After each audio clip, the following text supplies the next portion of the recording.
Ahoj, já jsem Miloš Gregor. Ahoj, já jsem Otto Eibl. Jsme politologové z Fakulty sociálních studií Masarykovy univerzity. Tohle video bude o Islámském státu. Naším dnešním hostem je Tomáš Šmíd z oddělení bezpečnostních a strategických studií naší katedry.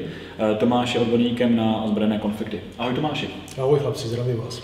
Ahoj Tome, já bych se rovnou zeptal, co to vlastně je Islámský stát? Tak Islámský stát to je, ač se tedy má ve svém názvu slovo stát, tak je to nestátní ozbrojený aktér, který působí na území dnešní Sýrie a dnešního Iráku a snaží se o vytvoření řekněme, organizovaného nábožensky řízeného státního útvaru podle pravidel sunnického fundamentalismu, takzvaného salafismu. Kdo to jsou vlastně salafisté?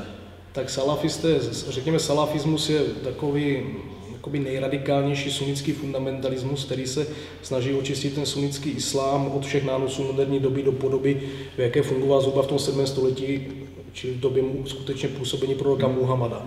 Ty jsi říkal, že to je vlastně nestátní útvar, který vychází z nějaké historické podoby. Jak to, že jsou teda tak dobře ozbrojení teďka? Tak vyzbrojení jsou dobře hlavně proto, že mají velmi dobré sponzory, kteří jim jsou schopni dodávat, řekněme, moderní vojenskou techniku a navíc také v logice té protiasadovské války v Syrii, tak původně byl tady tento islámský stát Syrii a Iráku a Syrii považován za, řekněme, takzvané protiasadovské demokraty a tudíž byli vyzbrojováni i ze strany západních zemí. Za Islámský stát bojují i lidi s evropskými pasy. Co je to za lidi?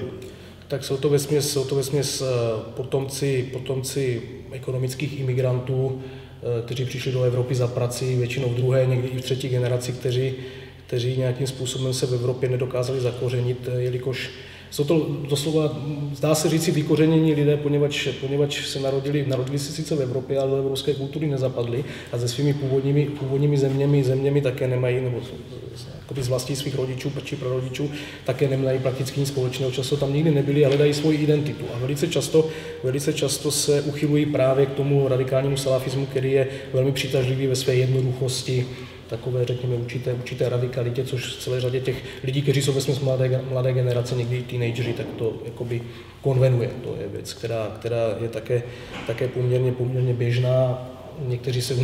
Někteří mladí lidé v Evropě svého času se uchylovali ke krajní levici, někteří ke krajní pravici, tady tihleti se uchylují k radikálnímu islámu.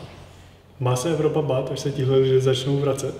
Tak bezesporu ano, poněvadž celá řada z nich v té zóně konfliktu, tedy jako v rámci toho islámského státu Iráku a Syrii, tak svoje postoje zradikalizuje. Mnozí z nich samozřejmě prozrou a ta brutalita toho konfliktu a to nepohodlí, které v Evropě, byť byli třeba v Evropě marginalizováni jako sociálně vyloučení imigranti, tak to nepohodlí je jakoby enormní, tak mnohé z nich to bezesporu vyléčí, ale celou řadu z nich to právě může ještě radikalizovat, přivyknout násilí a to, řekněme, ty praktiky i násilného zbrojení, které se naučí v zóně toho konfliktu, tak mohou používat potom i přímo na evropském kontinentu, na území evropských států, třeba ve formě teroristických činů. Mají evropské bezpečnostní složky přehled o tom, kdo jsou ti lidé, kteří odcházejí a hlavně kteří se vracejí? Já osobně si myslím, že evropské bezpečnostní složky, především tedy zpravodajské služby, francouzská a německá, mají velice dobrý přehled o tom, co to je za lidi, kteří tam odešli, kteří se vracejí a podobně. Nicméně k tomu, aby ten problém byl skutečně smysluplně řešen, tak je potřeba především politické vůle. Tomáši, já ti děkuji za informace, co jsi nám řekl k Islámskému státu. Nemáte zač, chlapci. Díky moc. Děkujeme vám, že jste se dívali a pokud byste chtěli o nás zjistit něco víc, koukněte se na náš Facebook nebo na web. Budeme rádi, když nám řeknete tipy na další videa. Budeme se těšit někdy příště. Ahoj. Ahoj se hezky, chlapci. A děvčata.